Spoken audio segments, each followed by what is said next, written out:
श्रोता प्रेमियों, मैं राम सागर शास्त्री आप लोगों के समक्ष रखने जा रहा हूं एक प्रसंग, लंका रहस्य।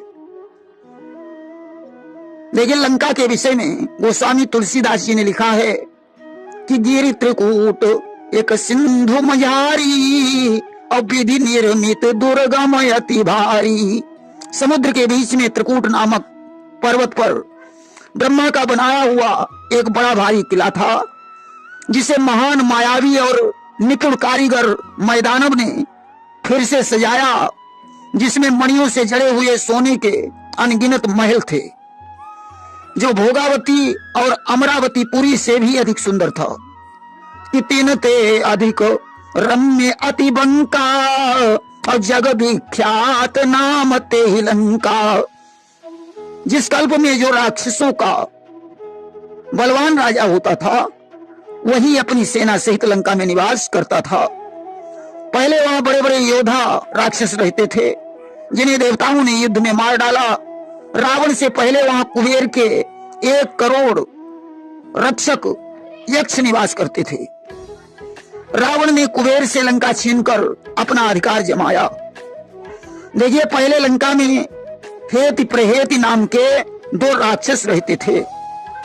प्रहेति ने वैराग्य ले लिया और हेति का विवाह भया के साथ हुआ, जिससे विद्युत केश का जन्म हुआ। विद्युत केश से सुकेश का जन्म हुआ। सुकेश के 3 पुत्र हुए, माल्यवान, माली और सुमाली।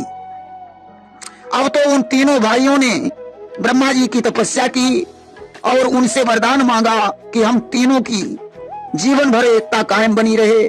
ब्रह्मा जी ने एवं मस्तु कह दिया। उन्होंने विश्वकर्मा से रहने के लिए स्थान पूछा। विश्वकर्मा ने उन्हें लंका का पता बता दिया। आज तो तीनों भाई लंका में रहने लगे। माल्यवान के 7 पुत्र थे।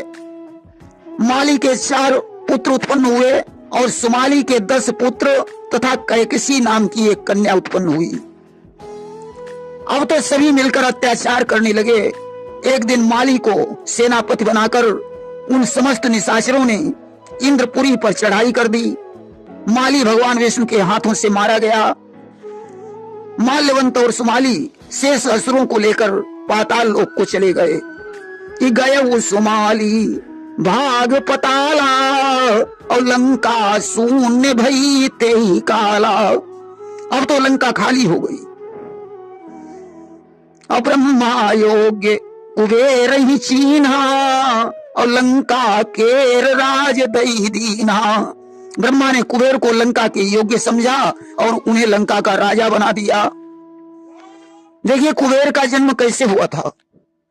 हविर्भुवा और पुलस्त से 2 पुत्रों का जन्म हुआ, अगस्त और विश्रवा। अगस्त का विवाह विदर्भ नरेश की पुत्री लोपामुद्रा से हो गया, और विश्रवा महिगिरी पर जाकर तपस्या करने लगे। कि ऋषि विश्रवा शैल तप करही, और सादर राम चरण चित धरही।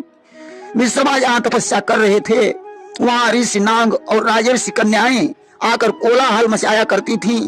विश्रवा को गुस्सा आ गया। उन्होंने कन्याओं को श्राप दे दिया कि मम समीप कन्या जो आई है, और तुरंत ही गर्भवती हुई जई है।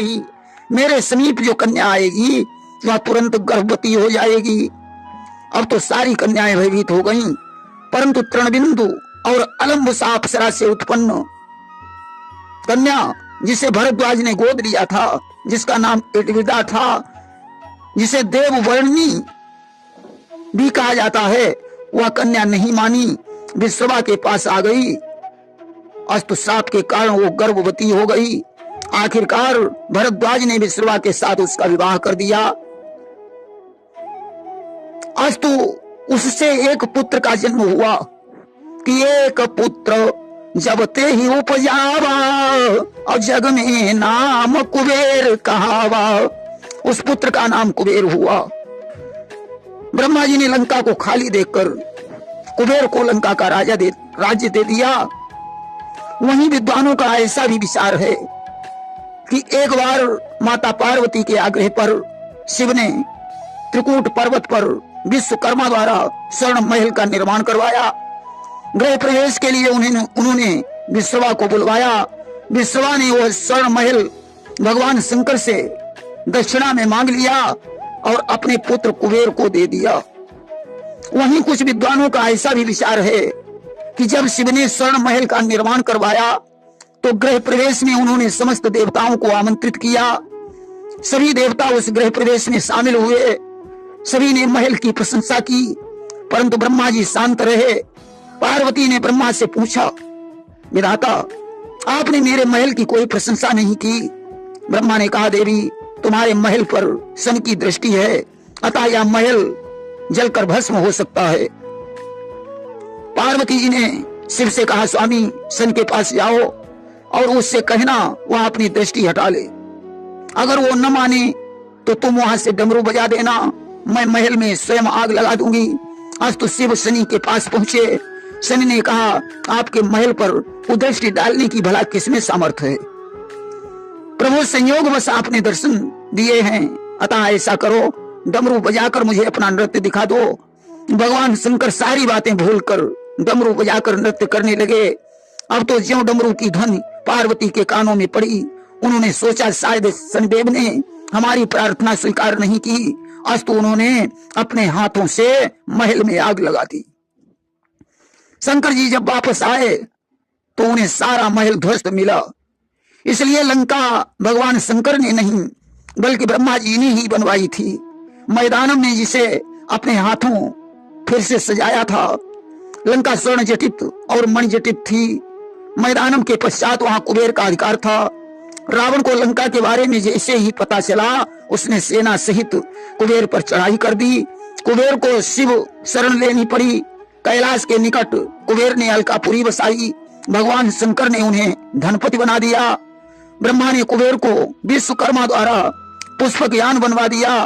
पुष्पक यान में एक विशेषता थी कि इसकी सीटें कभी कम नहीं होती थी। मौका पाकर रावण ने कुबेर पर चढ़ाई करके उनका पुष्पक विमान छीन लिया। देखिए रावण का जन्म कैसे हुआ था। जब सुमाली और माल्यवंत शेष निशाचरों के साथ पाताल लोक चले गए और उन्होंने दैत्य गुरु शुक्राचार्य से उपाय पूछा, तो उन्होंने सुमाली से कहा, अपनी पुत्री कैकसी को विवाह के लिए विश्रवा के पास भेज दो, उसका पुत्र ही बदला चुका सकता है। आज तो कैकसी ने विश्रवा के साथ विवाह कर लिया, जिससे 10 शीश वाला रावण उत्पन्न हुआ। बाद में कुंभकर्ण और विभीषण तथा कुंभिनी और शूर्पणखा आदि का जन्म हुआ। प्रेम से बोलिए वृंदावन बिहारी लाल की जय।